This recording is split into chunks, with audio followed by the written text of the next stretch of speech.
Kisah monumen pecah kulit di Museum Taman Prasasti. Di Museum Taman Prasasti Jakarta, tampak sebuah monumen berdiri kokoh. Di atasnya terdapat tengkorak yang tertancap pada ujung tombak. Di dinding monumen, tertulis kalimat dalam bahasa Belanda dan bahasa Jawa.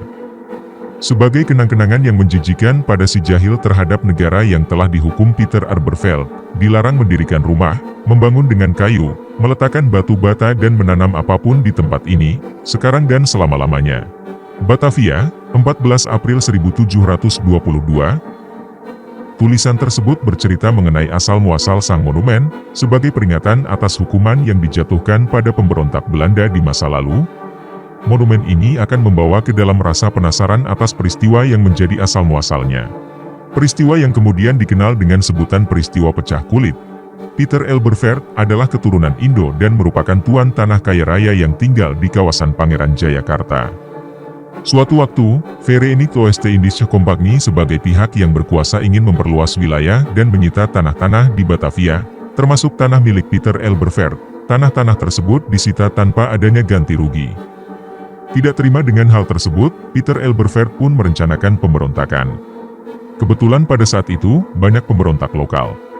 Aberfeldt dan para pemberontak tersebut merencanakan kudeta. Pemberontakan direncanakan saat perayaan Tahun Baru, ketika pihak Belanda sedang bersenang-senang merayakan pergantian tahun hingga mabuk.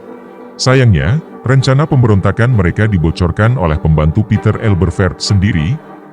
Menjelang perayaan Tahun Baru, Aberfeldt dan rekan-rekannya justru ditangkap terlebih dahulu oleh pihak VOC. Mereka pun diberi hukuman yang keji karena telah memberontak. Kedua tangan dan kaki mereka diikat pada tali tambang.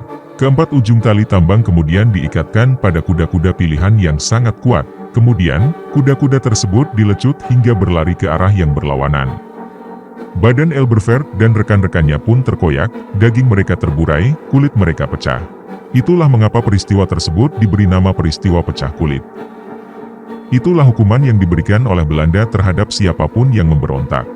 Setelah hukuman tersebut, dibangunlah monumen peringatan atas peristiwa tersebut oleh Belanda. Ada tengkorak, karena kepala mereka juga dipenggal.